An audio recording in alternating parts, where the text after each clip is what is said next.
Hey everybody, welcome to the podcast. It's me, your host, Helga Pataki. I'm glad you're here. This week we've got Devon Mullins on the podcast. He is a cannabis industry consultant. He spent a few years as a worker in the cannabis industry, as a bud tender, working in various situations, working in the recreational world, working in the medicinal world. Now he's over in Missouri, managing and opening up new stores in the medicinal cannabis industry.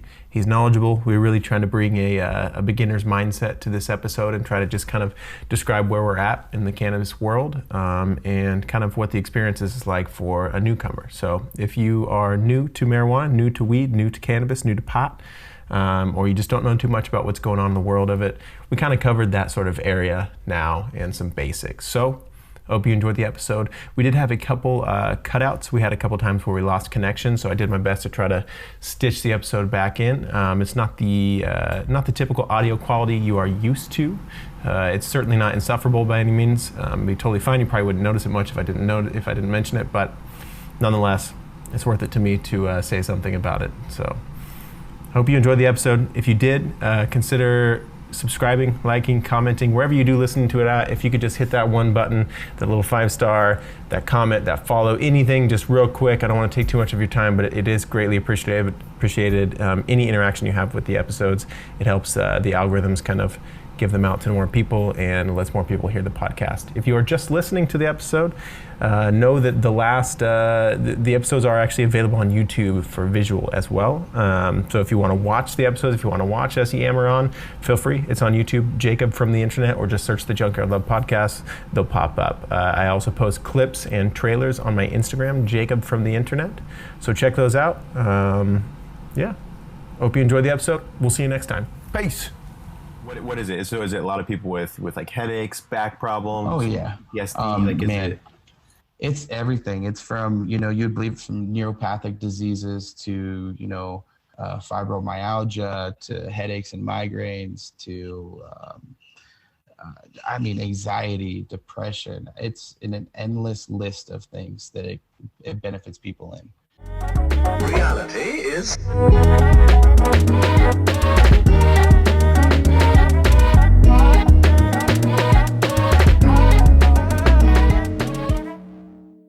Well, I work with it all day, man. We get a lot of these patient caregivers that don't smoke, but they know everything about this weed. Yeah. It's funny. Some of them are afraid to come in the store, but it's medical out here, so it's all weird. You're on a list, and yeah. Oh yeah. I mean, dude, the stigma is obviously unfolding and melting away in certain places, but it's going to take a while for us to like challenge those unconscious beliefs of what we think about the whole thing as a society. It's crazy out here, it's different.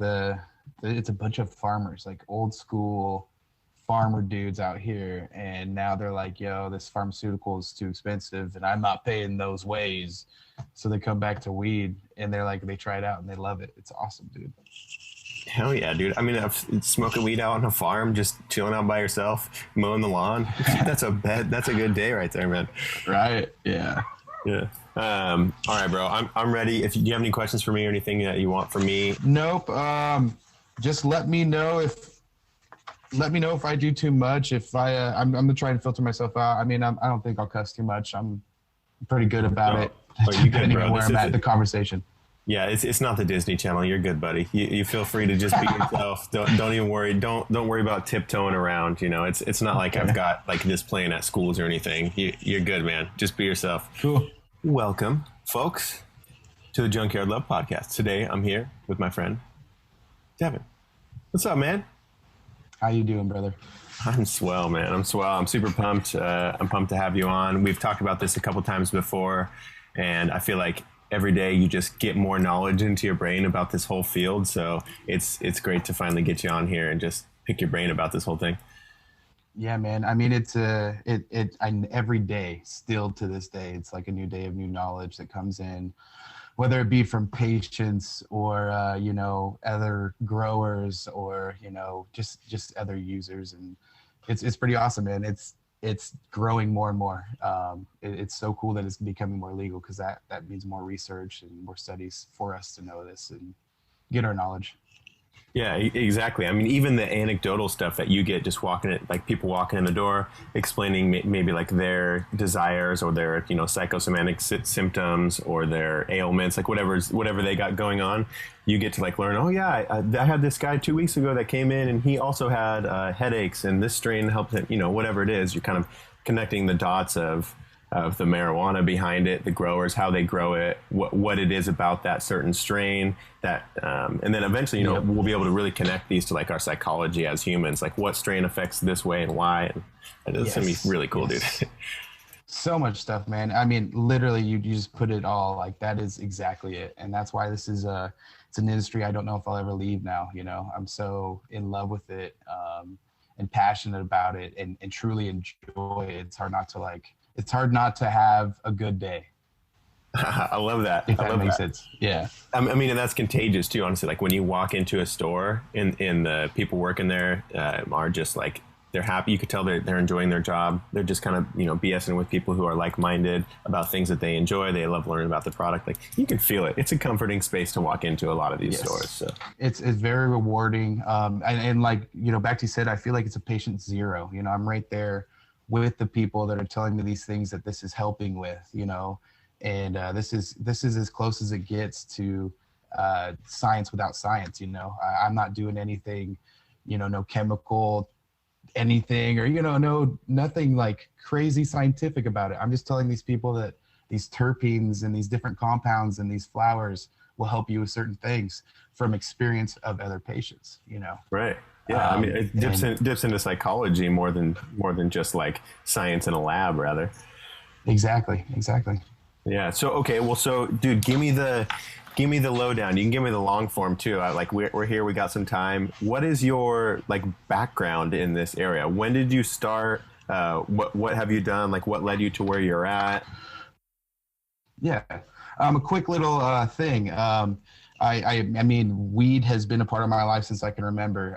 The first day I really, truly like remembering, it started when I was 12 years old. I was down in Berkeley, California with my grandmother, and we're driving down some, basic street in California. And there's this big building, blacked out, black walls, black mirror, or black bags looking things in the windows. And she said, that's where I get my medicine. And from that day on, I was like, what's that, Grandma? That's not the typical pharmacy you see, that's not the medicine I usually see you get it from. And then it was always been a question and a curiosity, but nothing that ever was like, I needed to know. I actually didn't smoke weed until I was like 17 years old. Oh, really? And I don't know if you ever heard of the comedian Jim Brewer. I have. Yeah. Okay. I like to think I was a lot like him, man. I had this face, this common face, and my eyes were always kind of low. I was a lazy, sleepy dude. So it looked like I was baked all the time in high school, and I wasn't even smoking weed. I was just a fucking, chill back, laid back dude that just, I guess I slept a lot. I don't know.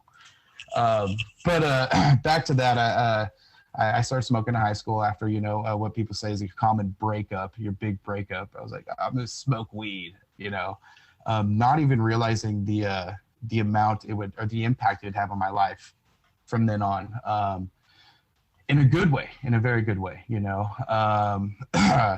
I smoked weed, had a good time. Before I knew it, I was taking migraine medicine in middle school and up to high school. And in high school, typical, smoker is what you would say, just to get fun and have a good time. I didn't realize that I'd stopped taking my migraine medicine. Just subliminally one day stopped. I was smoking weed, wasn't getting headaches. And this was, at 17, 18. And I stopped taking that medicine. Kept on smoking weed. I went to college, got kicked out of college for smoking weed. It was a technical school. They test. I failed. Whatever. I ended up moving to Colorado to get away from weed, and I found the best weed in my life. Came back from there and I was a laborer, did landscaping, and then I became a cook. And then my server one day was like, hey, I'm going to go work in the weed industry. I'm going to be a bud tender. And I was like, what? That's crazy. I'm coming with you. Little did I know I'd actually be with her 3 weeks later. And we both started working. And that was the start of my career in the cannabis industry. that was the start of me learning about cannabis more than just how high I get or how high it gets you or the different ways of smoking. That's when that was like 2014. So, and cannabis is just becoming legal in Washington, and it's becoming legal in California, Colorado shortly. And it was like, man, I could do something with this. You know, I could go somewhere with this and make something out of it. And I worked my way up the ladder with a cannabis company. I went from packaging edibles to controlling the inventory to inside sales, and then ending up becoming a sales and ops, or a sales representative for the company. And through all these years, I gained this knowledge of what cannabis does for you, beyond, you know, the typical psychoactive high. There's THC, and then there's CBD, you know, and then there's all these other things. But so I've been in this cannabis industry 8 years now. It's been amazing and good, and still learning every day all this new stuff. But that's kind of the background of cannabis and where I came from and why I'm still in it. Yeah. So you're out in Missouri, and you're managing medicinal. Yeah. So I guess, you know, that's the, I guess I need to go a little bit detailed too. I started in Washington, in the Washington cannabis industry. I worked at a producer processor, and then I worked as a bud tender as well. And you know, I was looking for a change of pace and something else. And I'd reached out to somebody out in Missouri that was in cannabis out here, and they're like, "Hey man, come out, check us out, give us a resume and see if this is something you'd like."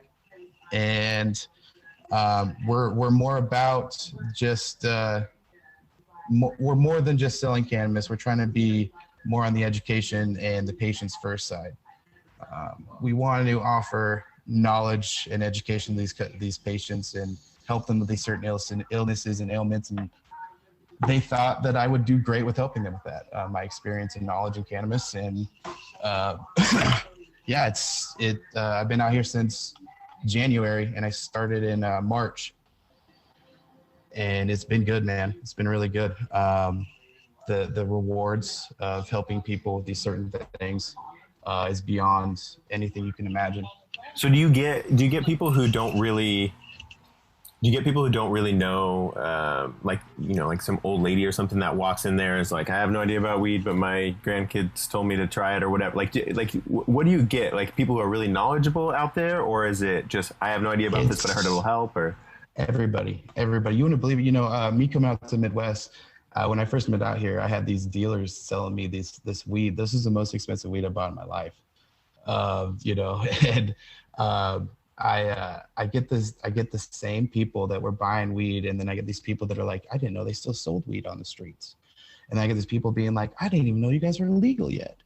Yeah, you get all aspects, especially, you know, it's funny that you brought up the patient that has a grandkid that's like, hey, grandpa, you should try this. Hey, grandma, you should try this. And they try one gummy, and it said that was the best day of their life. Oh no! Yeah. You know, they never felt so much pain relief. They never felt like a kid again. Is a lot of things you get, and it's, you know, it's blissful. You know, the reward, the smile you see in their face, are like, man, I'm so glad this is happening. And Missouri just became legal, like medically, I think October 2020. So these people are like, this is a newfound medicine. You know, it's exactly as it is. It's medicine. You know. What is the difference between, so we have states that are recreationally legal, where you can just go, like, as long as you're over the age of 21, you can go and purchase it. And then we have states in certain areas that are medicinal only. Could you kind of explain the difference here? Yeah. So recreational is typically, you know, it's just the state's way of legalizing marijuana. Recreational is for anybody that's 21 and up, they can use it. There's no, unfortunately, it's up to either the store, the people working in the industry, and the patient on finding knowledge most of the time. Because, you know, recreational states are typically aimed towards sales, like, you know, liquor and stuff and et cetera. So you will find companies that go beyond that point to help you guide your way through this process, and especially in recreational. But most of the time it's just, it's also just, you know, I'd rather have a joint than a beer at the end of the night, if that makes sense. And that's really nice for people. Alcohol is great. It's a good time, sure. But it leads to a lot of problems, you know, and I feel like marijuana can be done in so many ways and so non-lethal and so fun, you know. The difference between drinking a beer before bed and smoking a joint before bed is just real variant. Yes. So when it comes to recreational states, it's easier access, easier for everybody. It's usually cheaper, which is awesome. And it's just like, I just think I love recreational. I love the fact that it's so easy and accessible to everybody, and there's no limit, you know. The positive impact on, you know, criminal activity and such too, even people getting away from other drugs. But the recreational usually comes way after the medical side. And so when you see a state go medical, you can pretty much predict 2 to 3 years from there, it's going to go rec. And that's kind of what's happened the last, you know, well, besides California, Washington, they're medical forever before we got this, you know, recreational side.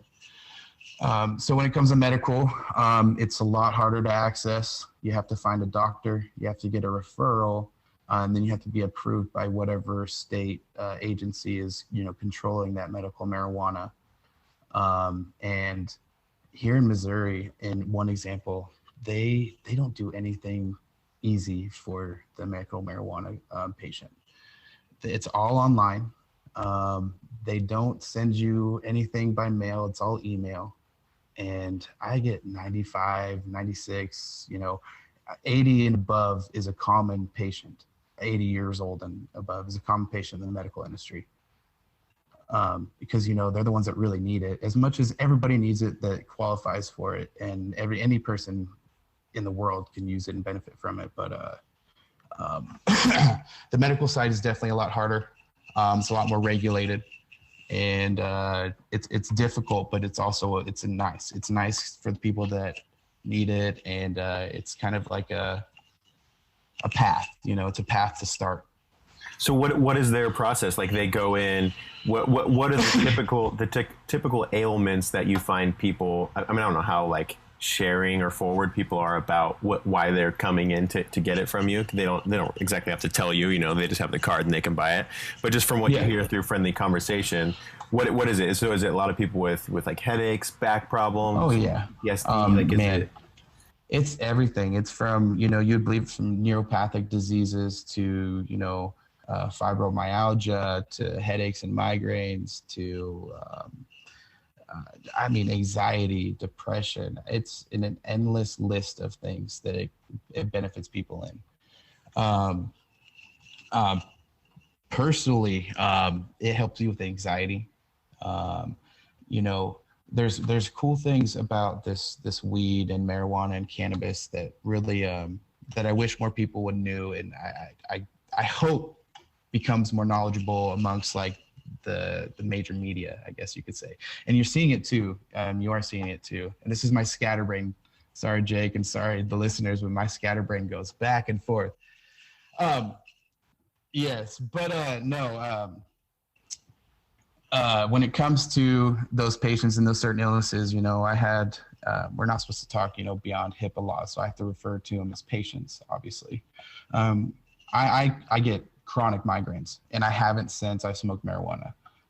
When I don't smoke, say I have to go a week without it because I'm going to a state or somewhere where it's not allowed, I try to say that I don't do it, but I always find a way to bring it with me. It's my medicine. But I've gone, you know, weeks or so without doing it. You know, sometimes you can't smoke because of, you know, you just need to chill back and relax and ease your mind, whatever, you know. But it's it's a good thing in other ways of like decreasing appetite.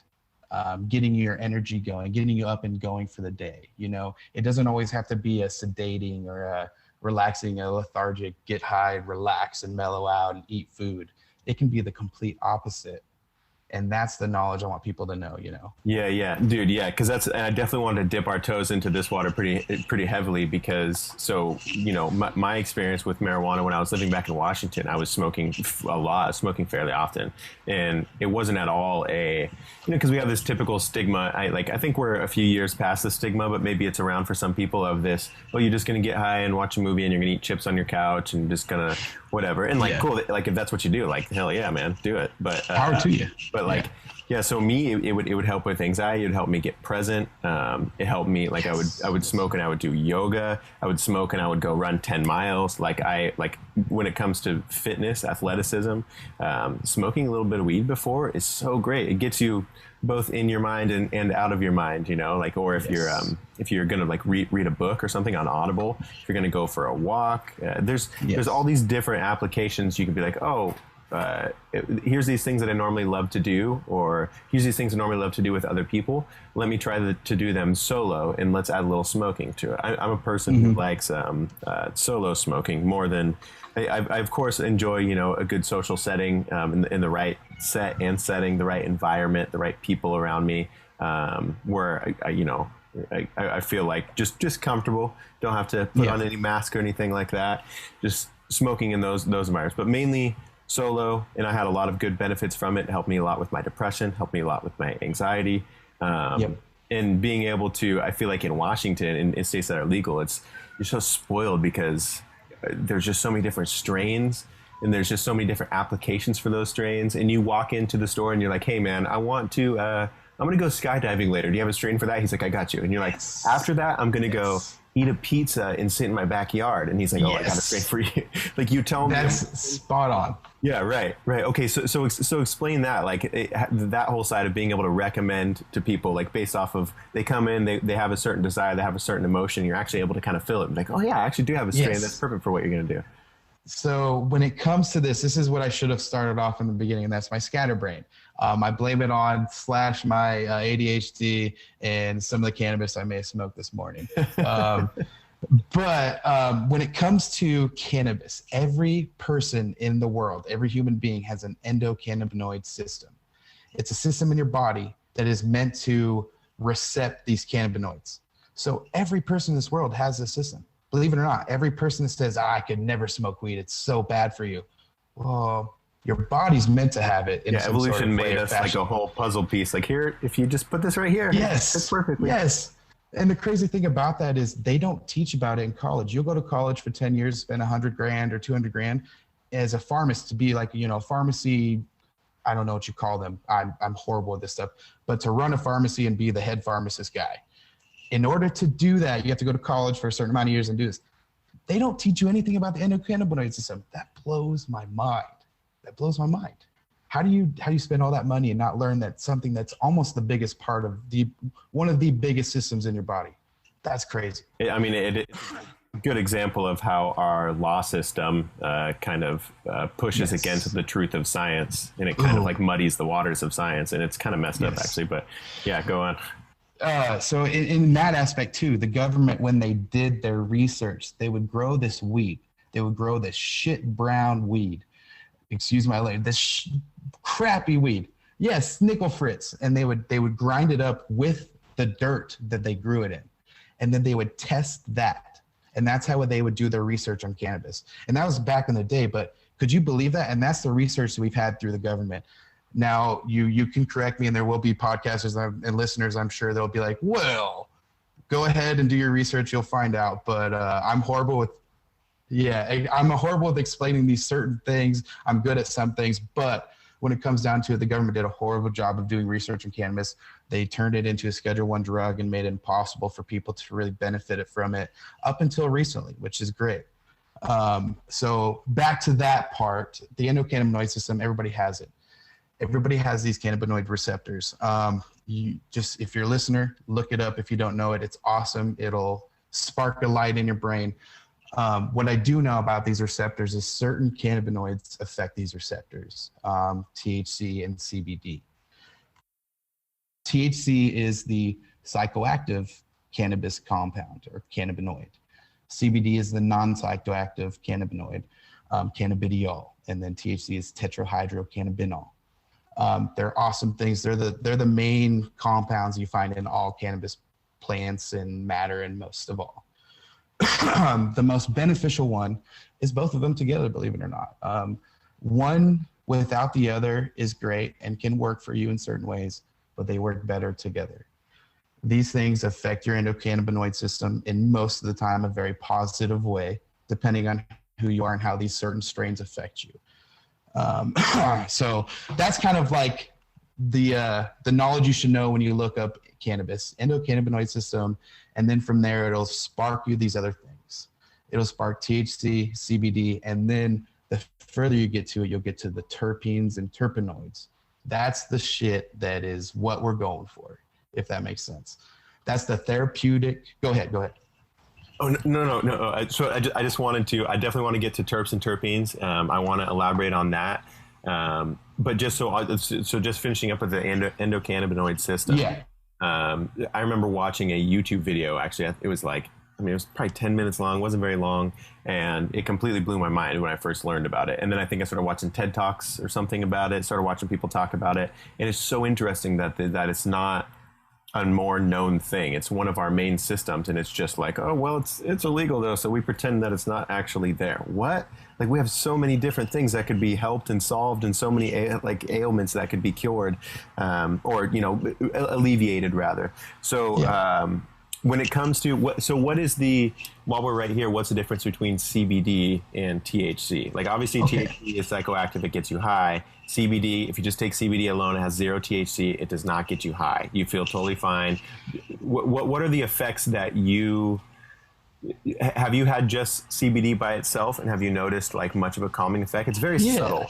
Yes, it's very subtle. It's like a hard, thin line of the non-psychoactive, I feel like, for CBD. THC. So THC is definitely psychoactive. It's the one that you tend to, it changes your mind. It alleviates certain things, and it does things that you feel. CBD is the thin line where they say it's non-psychoactive, you don't feel it. But if you do CBD the right way and you do the right amount, you'll feel it in ways that you don't understand are feeling. Like you feel it in anxiety. I can feel when I'm having anxiety, and I can feel when it goes away. Yep. So that's, when CBD, they say it's non-psychoactive, you don't feel it. I feel like I can feel it. But not in a sense it's going to deter me or, I guess what's that called? Like mess with your mind, kind of psychoactively affect you. It's a body feel, relaxed feel, a calm feel, and you get that with certain herbal medicines that you can take too, and certain aromas and smells, essential oils. There's other things that are natural like CBD that help you with this, but CBD, and you don't feel them because you don't get high. So CBD is like CBD is great for, it does a lot of the same things as THC, but it does them in a silent and clear way, a focus way. It's a very clear feel, it's not a foggy, which you will get from THC or not all THC, but if that makes sense, Yeah, no, I get that. It's not so much mental as it is like a feeling of, it's not utter relaxation where it's like you just like, smoke some heavy drug or something. You're like, whoa, whatever. It's not. Right. It really is very subtle. When I was taking CBD fairly often, I would often notice, of course, the benefits of not feeling inflammation. Like I get neural inflammation, which affects depression and anxiety and stuff too.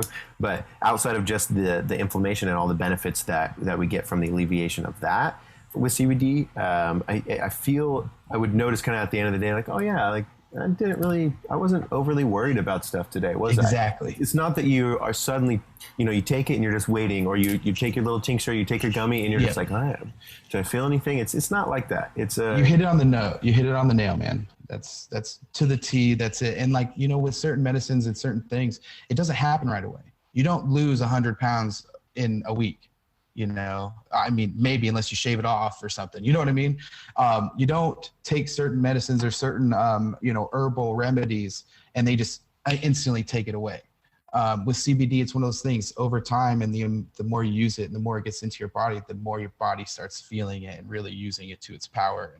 And that's kind of like, that's where it comes in. It's not an instant feel. It's after time. You're like, oh, today was a lot less worrisome. Today was, oh man, I didn't overthink today. I didn't overthink about driving down the road, A couple days of that clarity for someone who is stuck in their head, who they're caught in their loops, they're repeating their mean self-talk, they've got anxiety, they've got depression. I dealt with all these things. Like being able to step outside of it for a few days, I mean, it's enough to kind of get your head above water. So yeah, CBD, it's great. And so I actually also had the similar effects with THC. I was able to stay home for a lot of it. Like I wouldn't obviously recommend someone just smoking weed and going to their regular job every day if it doesn't fit the mold of their job. But just being able to hang out with myself. Just being able to, I got high and I would go down and I would create, I would DJ, I would write some stuff, I would read, I would stretch, I would just hang out with myself, man, listen to music, dance around like a goofball. And I wouldn't have done that if I wasn't smoking. And yep. It opens up. I feel like it's not just trying to get to that one thing. Like, okay, I smoke it and I have this many hours of feeling good. It's the buildup of effects of feeling good for a few days, a few weeks, a few months, like smoking weed or CBD, whatever it is that someone's into. It can give you a few days of alleviation to work, just enough to start kind of taking some steps out of your depression or whatever. Yeah. Yeah. That's exactly it, man. That's what makes it so amazing. I mean, it's a natural thing. It's crazy to think this natural thing has been outlawed and banned and taken away from just everybody because, they didn't like how much money that it was. I don't even know the real reason. I think it was, people like to say it was the war on drugs, which was like a race thing too, which it makes sense. It all does. And that's what sucks. So it sucks. They took this away from everybody and it benefits everybody because of some crappy bull crap with politics and all the shit that goes on with that. Yep. Yeah, dude. I mean, we've got people the rates for not just inflammation, but we look at all these numbers of just people who are depressed, people who are this, people who are that, people are dealing with this. And then we have things that are coming up. Hey, this helps that. This helps us think outside of what that, it helps us not identify so much with our illness if that's what's going on. We have all these things. And obviously it's not a blanket covering, different things affect different people. Different setting is obviously important. Some people, weed is just not for them, and that's okay too. But so when it comes to your personal anxiety, Dev, what do you find? How do you describe the difference? Because sometimes it's so hard. Someone who has anxiety and they've had it for years, we just get so used to that, and you don't notice how normal we've made our everyday anxiety sometimes, or our everyday depression. Not that we're at fault for it, but sometimes it just becomes whatever. It's just been happening for so long that when you finally do get that kind of breath of fresh air of being able to not be anxious for a couple hours, you're like, holy crap, man, I was really into it. I was in my head. Yes. So what's it like for you? What's it like for you? For me, so it's funny. I get this sense of it's weird. Sometimes I want to get not manic, but I want to feel sometimes I get so zombied out that I just want to feel up, and I want to feel up and going, and so that's why I love that sativa. But really, what the effect with the anxiety for me, it's I used to wake up in the morning and think and think and think and think and that it would be thinking it just this overthinking would create more anxiety. It's hard to explain, man, because it's became necessarily not just a regimen, but I don't have it anymore. But the anxiety, that's hard to say. I still get anxiety. I still definitely get anxiety. It's not the same, not like the everyday normal. Yes. It's the instant relief that marijuana provides for it, that kind of eases it and helps me think a way of getting away from it. But trying to narrow it down, when it comes to my anxiety, it's stressors. It's stress. The marijuana has lifted us stress. It's pulled the stress away, the overthinking and that stressful that it causes. And Man, it's hard. It's hard to explain that, I guess. No, I totally get it because it's difficult to explain what's going on in here into actual words. Yeah. A lot of times it's not. It's kind of outside of words in a way, isn't it? You know, it's a Yes. feeling that you're trying to describe. It's kind of it's even beyond emotions in a sense. You feel different emotions, but it's understanding. It's this knowing within of okay, yeah, I'm fine. And I hate to say that, like, I don't want to make people think or the listeners think that weed is a good, like, high or like a numbing, because it definitely can. It definitely can. But it over time, it makes you think a little bit more in a sense. Sometimes certain things, kind of like a mushroom, shrooms or LSD in those ways where it kind of resets your brain or makes you think a little bit outside the box. I feel like with weed, it calms me to the point where I'm like, I don't need to stress so much about that. I've got 2 hours. I've got time. Why am I stressing about this when I'm already dressed, ready to go? It's not here. Yeah, I'm good. I'm ready. It's still happening. I'm going to make it on time. Why worry? It's right now. Yeah. I lost you, huh? Yeah. I mean, my service should have been continuous. I'm hard-lined in over here. Yeah, I'm not hard-lined in, so it definitely was me. Oh, yeah, weird. It's fine. I'll edit it in post. It'll be all right. I'm sorry about that, bro. Hey, sorry, listeners. It's my internet, Missouri. It's all good. Trust me, it'll sound fine. We were exploring the differences between Indica and Sativa. So someone who doesn't know anything about weed, but they've maybe heard of Indica and Sativa. What do we got? What's our differences? Okay, so that's where it came into when I was talking about anxiety and, the certain weeds that affect me and differentiate for me and whatever. So when it comes to Indica and Sativa, now the truth behind flower right now is it's hard to really pinpoint exactly what flower is or what strain that is. But growers think they know for the most part, and most of these guys have kind of dialed it in. But when it comes to flower, I feel like most of strains are going to be a hybrid. They're going to be a hybrid as in they're going to be leaning this way or this way. Indica, people like to say, what I like to say is indica-couch. You are relaxed, you are calm, you are feeling it well, and that's a body feel, very heavy body feel usually, very easy on the mind, and usually it's like a nighttime, people like to say, or just for usual good pain relief, anxiety too, a lot of those things. Even sometimes people that have eating disorders and need to eat more, smoke some indica and you'll get hungry.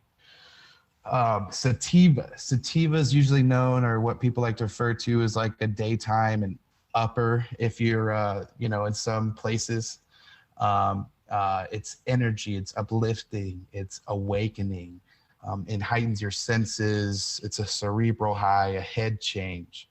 I like to do what I would like to do back in the day when I was at a rec state. I'd be like, hey, what strain's going to make this movie pop out to me? What strain is going to make this hike just super bright and exciting? And that's the sativas I like, those ones that are head change and just it makes everything so much vibrant. It's cool that weed does that to you too. But that's the sativa versus indica, like uppity, daytime, energy, uplifting. Sometimes the bad or cons of sativa is anxiety, paranoia, overthinking, that it can create that anxiety that you're trying to get away from. So would you suggest, like, as just kind of a broad brush stroke, to people who don't smoke much, they want to try it out, would you suggest starting with an indica first or a hybrid? Most definitely. I would suggest, in a lot of these stores and a lot of these growers have got it dialed into where, and especially with experience, personally, when it comes to asking for these certain things, always ask your bud tender what they think, their opinion, what they would go for.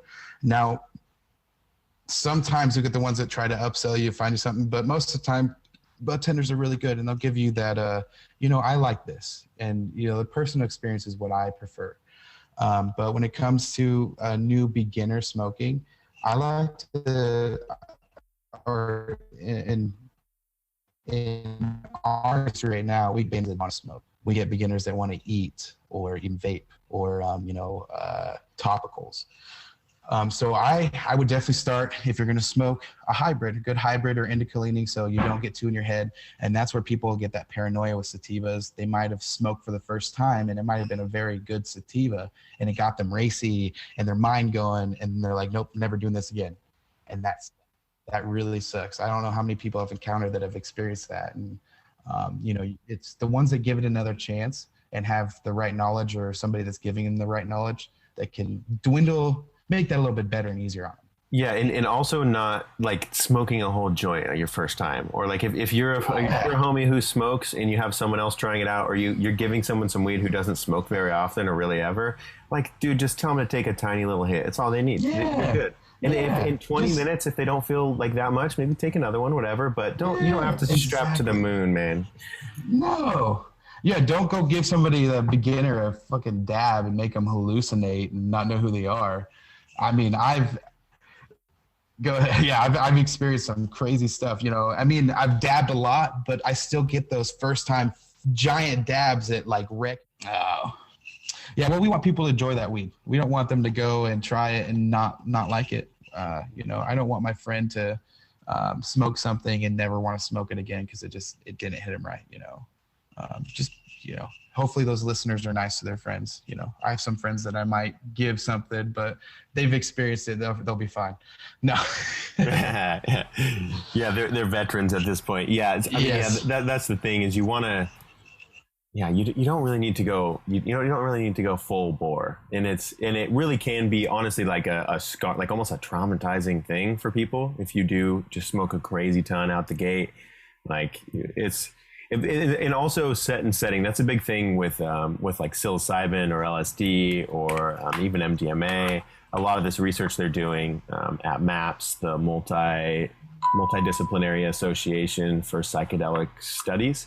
That's a huge thing that I always hear in all the interviews and podcasts and stuff that I listen from them is setting. Like you make sure you know where you're at. Make sure you know like, okay, I don't have to drive in 30 minutes. If this is your first time smoking, or if this is like, you don't really smoke and you just want to really enjoy it, get into a safe spot, have some time, like, okay, I don't have to do anything for 6 hours. I don't have to do anything till tomorrow, whatever it is. You want to just kind of set yourself up. Oh, I paid those bills. I went through and I paid my phone bill really quick. Cool. Set to the side. That's done. Cool. I got this thing. I got the food that I might want later already, or I got ready to rock and roll, whatever it is, set your environment up and then set your like internal life organizational and environment up as well, Yes, most definitely. I mean, that's the main thing. You don't want to go like, my thing is don't bring your guy that you're trying to smoke with for the first time in the car. Like I don't smoke in my car too often at all because it's just scary to me. But like don't make it that scary setting where you have to hide it. Be able to do in a setting where you're just comfortable. Exactly, just comfortability, high or not high. That's the most important thing when you're trying this out. And also, hopefully the good advice from somebody, or try to do some research on yourself before jumping into it, because you don't want to ruin it for yourself. Yeah, right. Exactly. Okay, so just rounding out on Indica and Sativa, basically we're kind of at a point right now where everything's kind of hybridy. It's a little bit hard to tell, right? So it's But still, would you basically kind of say a little more indica leaning if you want that more body high, a little more sativa for that head high euphoria? Yes, true. And you will find some strains, a big thing too when it comes to cannabis, everybody's biologically different. Everybody. I've had people come into the store and the sativa affects them the complete opposite. It gives them that indica body high. It makes them just relax, and then I get those people that come in and they smoke indica and it gets them racy. It gives them anxiety. And I'm like, dude, you're that small percentage. Let's see what we can do for you. And I usually try to put them towards a hybrid, leaning towards one way or another. And then we know how well that's going to work. And then we can move towards like a closer to the sativa, when I like to get back to that's hybrids. There's hybrids that are, depending on experience, that are like they lean a little to the sativa. So they're a little uplifting, but not too much. Or the ones that are a little more relaxing, but you can still do your day-to-day activities, That's what I like to lean towards, a hybrid leaning, because it's never too much of the other, and that's personally what I like. I used to smoke hybrids nonstop. Now I like to mix it up and dab a little bit because sometimes I like those racy feels when it comes to flower or certain sativas, it's a little fun. Dude, I'm totally with you. Joe Rogan actually talks about sometimes like he'll get super stoned and he loves having that almost like anxiety because you're stuck with it. And like after a while, like it actually kind of creates a little bit of courage in a strange way. Because after a while, like once you get kind of used to smoking a few days in a row or whatever, you're like, okay, I have this anxiety feeling, but what am I going to do? I got to ride it out. So like, what's that? Like, it's almost like practice against your anxious thoughts. And then, 20 minutes later you get out of it and you're like, oh, I had nothing to be anxious about, but that was kind of cool that I fucking stood. I was like, what's up? I can handle it. I'm good. Oh, come on, anxiety, Exactly, man. I personally, like when I have people come in, they're like, man, that shit made me feel weird. I'm like, yes, cool. Let me know. I want it. To get a little bit further after that, Indica Sativa, terpenes and terpenoids, if you don't mind me going into a little bit. I'd love to. Carry on. Terpenes are awesome. Actually, I'm going to grab something while we're here. Terpenes are awesome. They're a compound found in almost everything that's like a plant-wise. It's an aroma. It's a therapeutic compound. Can you still hear me well? I can. Okay. Terpenes are just, they're what make the weed smell the way they smell. And there's science that proves that these certain terpenoid compounds make you feel the way you feel from certain strains in weeds. When it comes to that, like I need them in front of me because I'm still like, it's still learning. You're still learning. My favorite terpene is beta-caryophyllene. It's one of the only terpenes it's the only terpene that affects your cannabinoid receptors, which is cool. So it's the only terpene that, in a sense, kind of affects with you. It fucks with you for sure. So like myrcene. Myrcene is also found in hops. That's one of the most common terpenes found in flower. Myrcene is, here it is. It's found in indicas a lot. It's a sedating terpene. It's a relaxing terpene. It smells of hops. It smells of mangoes. It's got like a sweet kind of smell to it, a musky sweet smell. My favorite terpene, beta-caryophyllene. It's a peppery, spicy, like cinnamon smell, black pepper smell. Gorilla Glue? You know the strain Gorilla Glue. You get that kind of musky, almost spicy, herbally, peppery smell in most good Gorilla Glue, grown good Gorilla Glue. That's that beta-caryophyllene terpene. Now, let's see, with Master Yoda, trying to think of your strain Yoda. I believe it's a sativa leaning. It's not a full sativa. It's a hybrid sativa, I'm pretty sure. I believe it has some limonene in there, and limonene is an uplifting terpene.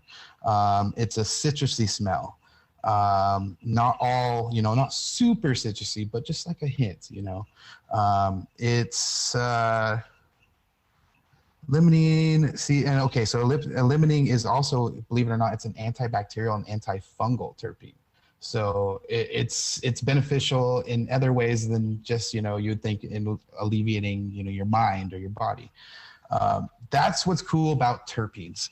There's so many more, and I hope the listeners look up terpenes, and it helps guide them towards what they want to find in flower. That's currently what we do with the store I work at.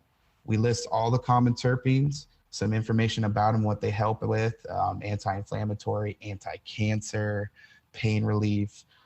Some are they get rid of the appetite. I don't know the exact words for that.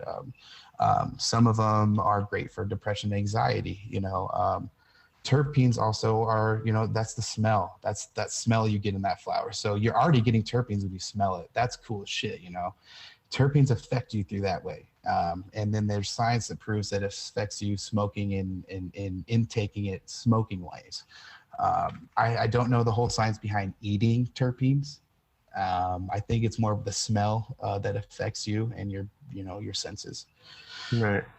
But terpenes are awesome. That's the coolest shit. That's when people say, I want the terps, they want those dabs of that flower that's tasty, that's stanky, that's just ripe, Personally, I love weed that smells like you just stepped in a big pile of dog poop. I love that weed. That is my favorite. Skunky. Yes. One more terpene that's a big one that you'll find common. Have you ever tried like sour tangy or citrusy strains? Some strains that taste very orangey. Yeah. Me and I used to smoke a ton of, like, when it came to citrus. That's what we would smoke when we'd make music all the time. Okay, so that is going to be valencine. Valencine is found in oranges and tamarinds and citruses, and that is like one of the most tastiest terpenes. One of my favorites, to be honest, too.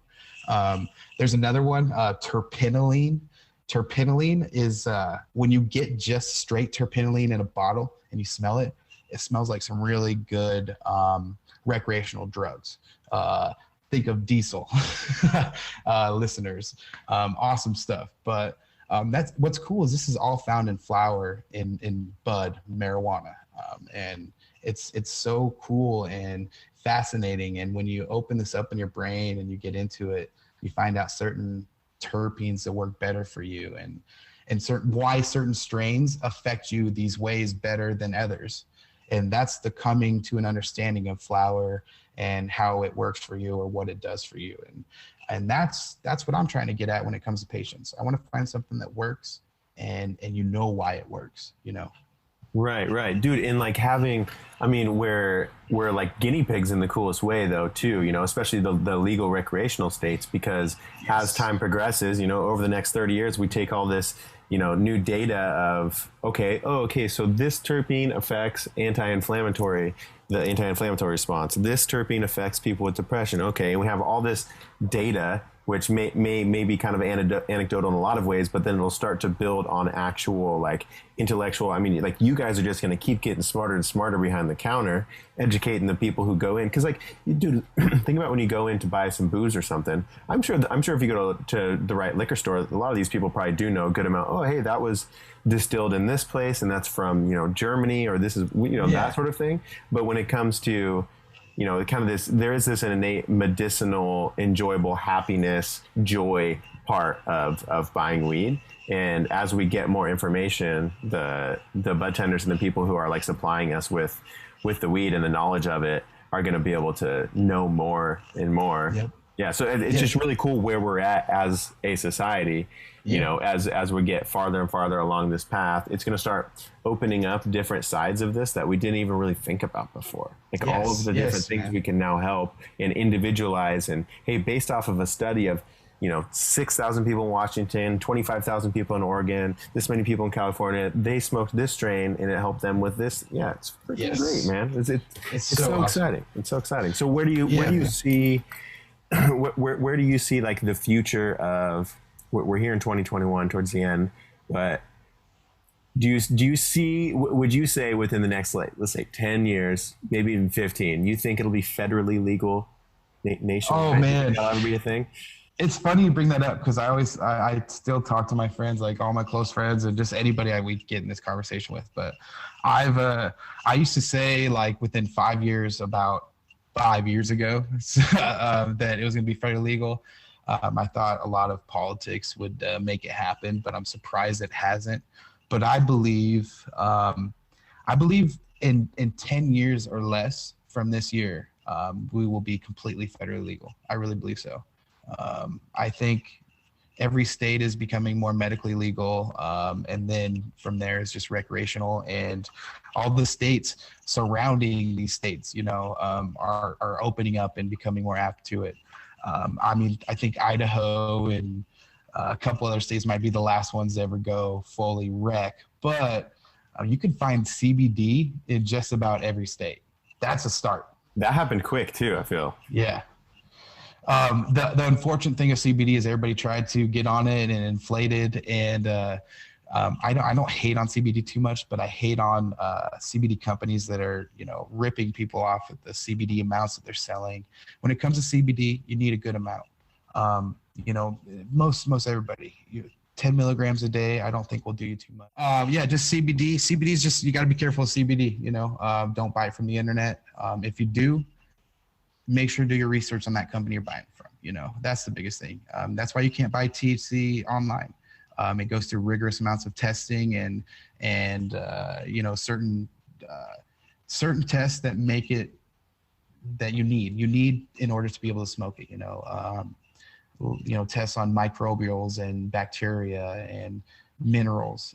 You don't want that stuff in your weed. You don't want it. So that's why you got to be careful where you buy it and who you're buying it from. Yeah, if you got some dude in their backyard pretty much like converting their old moonshine making station to a CBD making station, you know, you're going to end up with some heavy metals and shit you don't want, and it's going to be inconsistent. I do CBD MD, that it is online, but I think they have like a ton of third-party tested. They're very rigorous with their testing. I don't know. I've read all of their stuff, and it convinced me enough, and I was taking a pretty high amount of CBD from them for a while. Yeah. That's as long as you do your testing and your research on it, you know, that's my biggest thing. Gas station CBDs. That's what I want to say.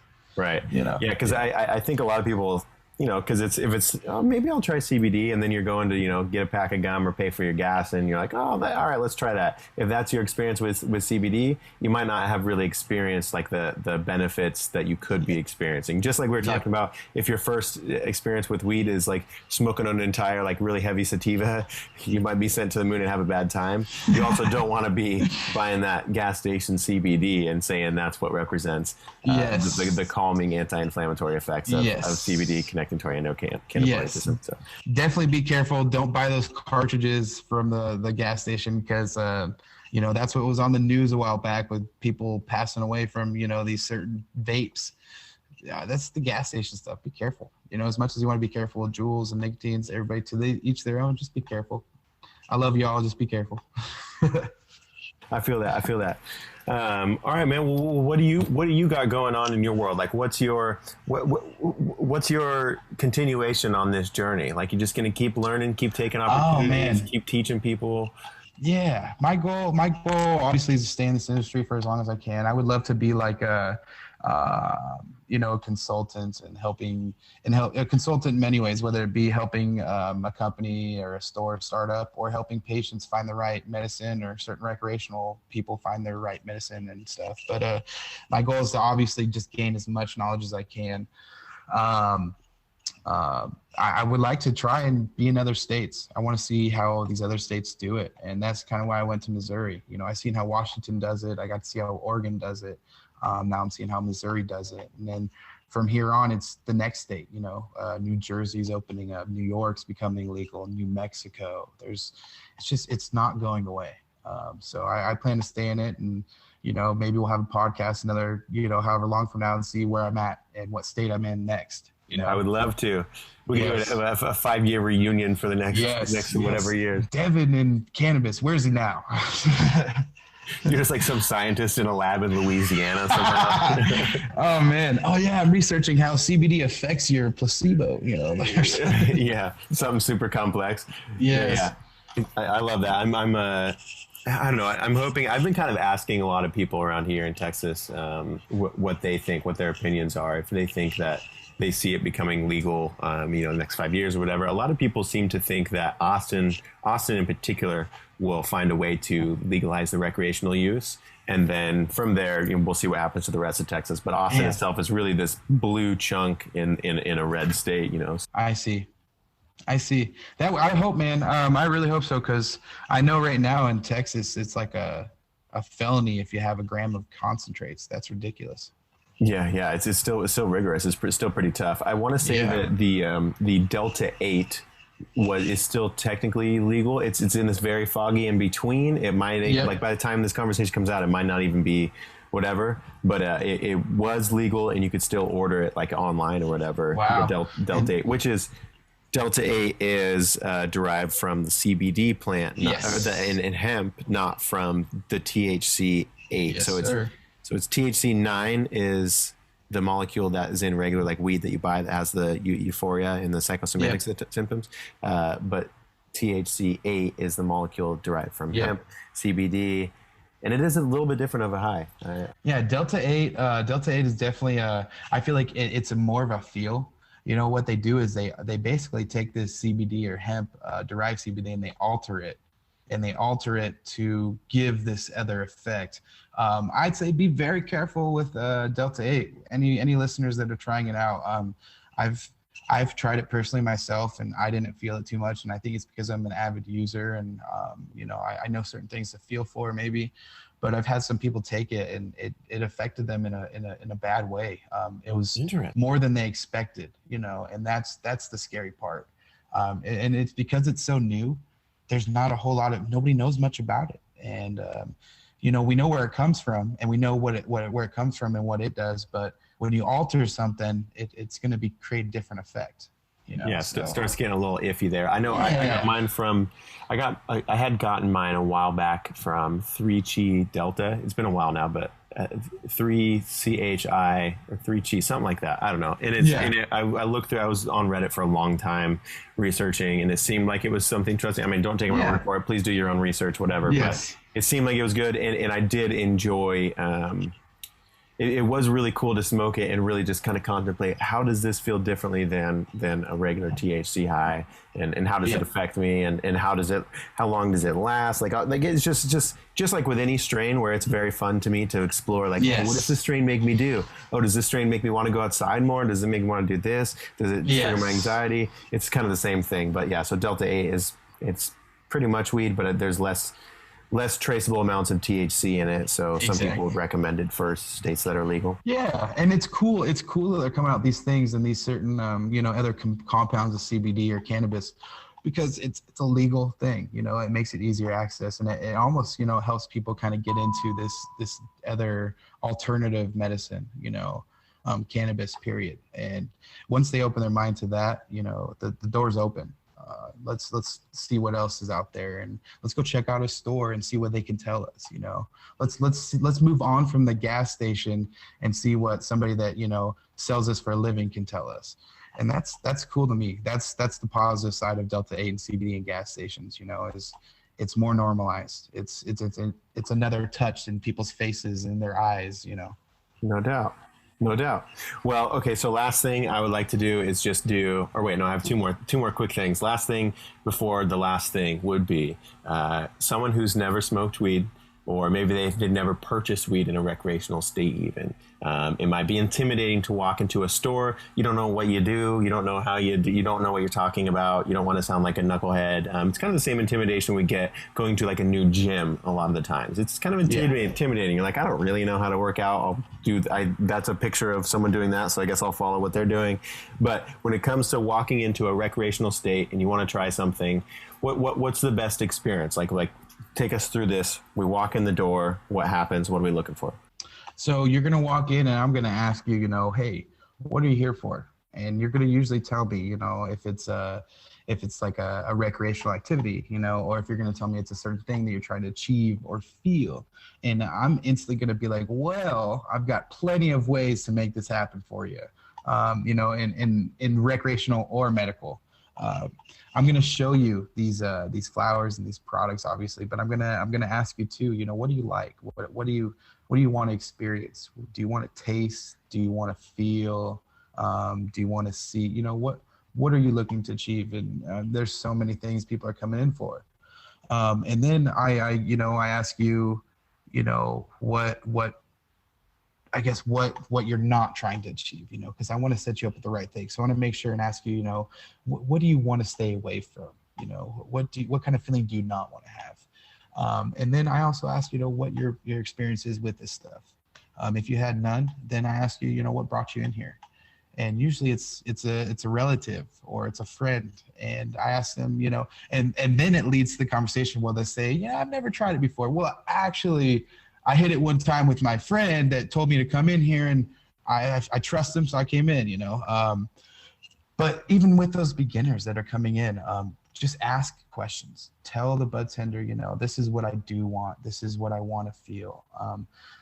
And if you don't know what to say, just, ask them, hey, tell them what you're trying to achieve. That's the biggest thing, when it comes to just what are you trying to get from this? What are you trying to benefit from this cannabis? Because we have so many ways, and like you said, different products or different ways to partake or to achieve these. So what works best for you? Do you want something that you can drink? I got those too, you know. There you go. Yeah, that's another thing. They might recommend edibles too. Yes. Which is a whole nother side we can talk about on another podcast. Man. Oh gosh. Yeah, because I actually don't have the I don't know if I don't have the liver enzymes, but for whatever reason, my system does not process edible marijuana. I can take quite a bit, and I feel absolutely nothing. You're one of those that percentage, you know, there's that percentage of people biologically different that get affected differently, but we get those people come in that, you know, they'll eat 100 milligrams, 200 milligrams, 300 milligrams of edibles and not feel a thing. But then they'll smoke a bowl and feel it. You know? Right. Yeah. So some people will take 5 to 10 milligrams and they're drooling on their couch pillow, you know, which is hell yeah, man. That's awesome. It's just your liver doesn't have that enzyme that breaks it into I don't know the exact word, but yeah, it's just an enzyme that your body isn't creating or doing. And that's not a bad thing. It's not a bad thing at all. What would work for you, Jake, and what I would recommend when it comes to an edible, if you get a gummy or a tincture, put it underneath your tongue, sublingual. That will affect you. I think you should be able to feel that way. The liver, you know, breaks it down and turns into these enzymes and does these things, but sublingually it gets into your bloodstream that way, and that might help. You might be able to feel it that way a little bit. I'm gonna have to explore that. Just shoving some weed cookies on my tongue. Hey, for a while. When the time comes and you're ready to partake, you just let me know. Will do, man. I appreciate it. Yeah, that's awesome. So, dude, listeners, anybody who wants to go and explore a weed store, it's not intimidating. Walk into the door. I mean, you basically have them all in a glass case. You can see everything. It's usually bright in here. It's a nice environment. It's welcoming. The people who work there like what they do. That's the biggest thing. Who doesn't want to go to a place where everybody working there likes what they do? And like, it really comes across when you come in. Like, dude, I would have times where I'd go in anxious, kind of depressed. I'm pretty much wearing a hoodie, you know, like I'm like, I don't really want to be here, but I'm whatever. And just kind of describe what's going on, what you want. And they'll explain what's going on. They'll help you out. So just walk in, be open, and just kind of talk with the person behind the counter, and they're going to help you out.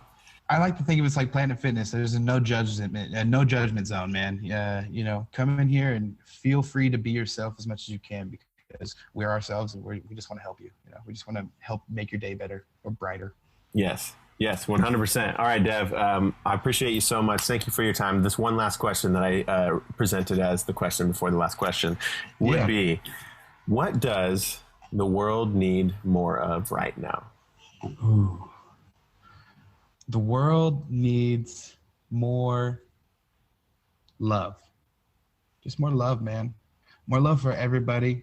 In and out, this or that, you or him or her or she or he or they or they. Everybody just needs love, more love in this world, man. If we had more love, we'd have happier people. I feel like, you know, love for everybody, man. Yes, I love it. I love that very much, man. That's the perfect answer. That's what I'm secretly wanting to hear. As the answer for the Junkyard Love podcast. Yes, very much. We need more love. Man, I love that you came on here. I love that you offered me your time, Dev. I really appreciate that you are, you know, willing and open to kind of share what you know and just kind of allow me to poke and prod at your brain and see what comes out. It's been great to be a part of it, man. I never thought, we'd be on a podcast, 20 years later, coming from Catlin. Right, man. Oh, man. It's awesome. I appreciate it, brother. I really do. Yeah, it's beautiful how life goes, isn't it?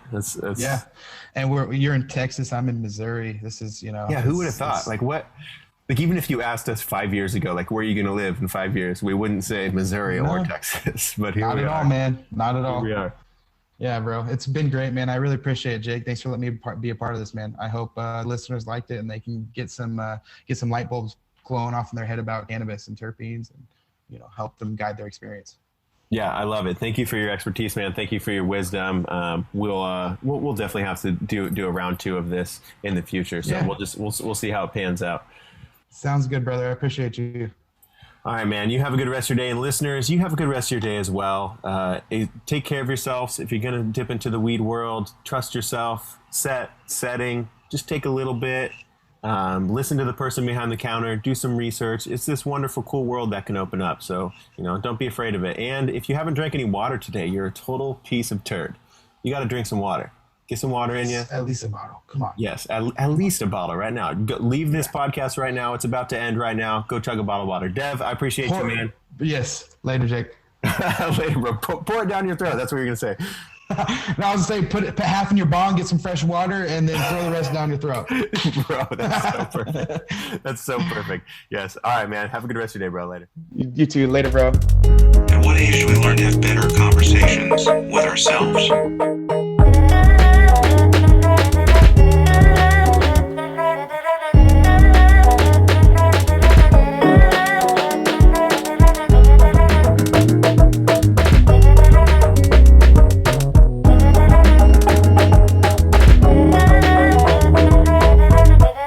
Knowledge is power.